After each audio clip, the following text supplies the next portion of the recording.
Greetings, I'm Ritchie and I will show how corruption is one of the world's greatest enemies.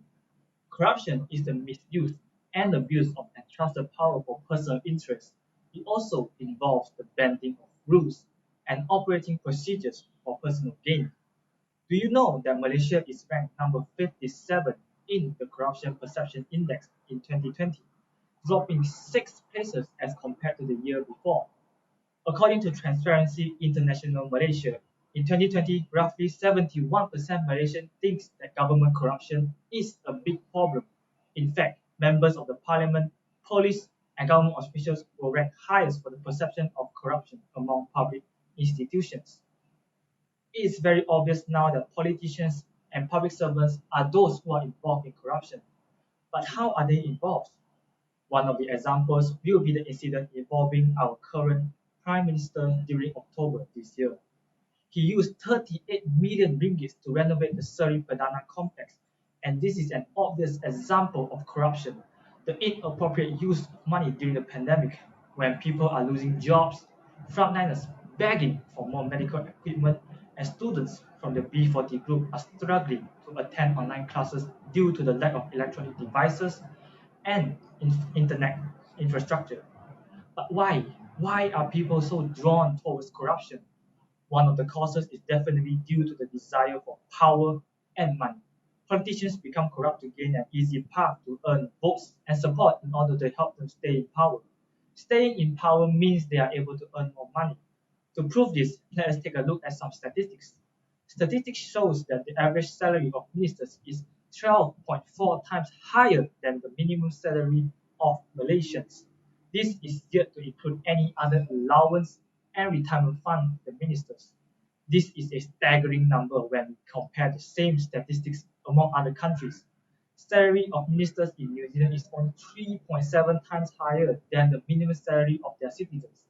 British and Australia is at 4.6 times and 7.3 times respectively. Other than the desire for power and money, the limited access to information on matters regarding public interest stalled progress in institutional reforms and the lack of political will to fight institutional corruption. For example, information regarding the purchase of military equipment, the submarines we purchase, how much are those, and why do we exactly need those? All this information was made hard to access by the public. Hence, not a lot of people is informed about the flow of money in these areas. So what exactly is the effect of corruption? Corruption erodes the trust between citizens and the government. When citizens do not trust the government, the safety and peace of our nation will be in danger. Conflicts between citizens and police will become more frequent, leading to an unstable nation. When the nation is in an unstable state, the economy of the nation plunges. This is due to the lack of foreign investors' confidence in investing towards our country, and citizens may become more unlikely to pay taxes as they are already struggling to feed themselves. This is a vicious cycle that must be prevented. And this brings me to my next point. How do we reduce corruption? First of all, we will need to embrace and promote transparency. Details of every government project must and the benefits that it introduces to citizens need to be made public and easy to access. Promoting transparency means more people are informed about where the taxpayers' money is going and make sure that it is not misused. Next, we must enforce the freedom of speech. As opinion matters, when the voices of the people become greater and greater, awareness regarding a certain issue becomes higher.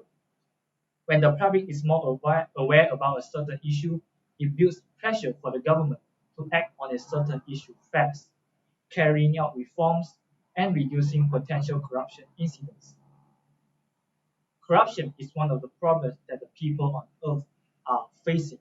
Many countries in the world experience corruption, and some of them have led to severe effects, such as the warehouse explosion in Beirut, Lebanon last year, claiming thousands of innocent lives and devastating residential areas around the warehouse. Corruption also causes national instability, losing attraction from foreign countries, slowing down the country's advancement as a whole. To end my presentation, I would like to leave you with a question. Can we eliminate corruption entirely to create a better world? Thank you.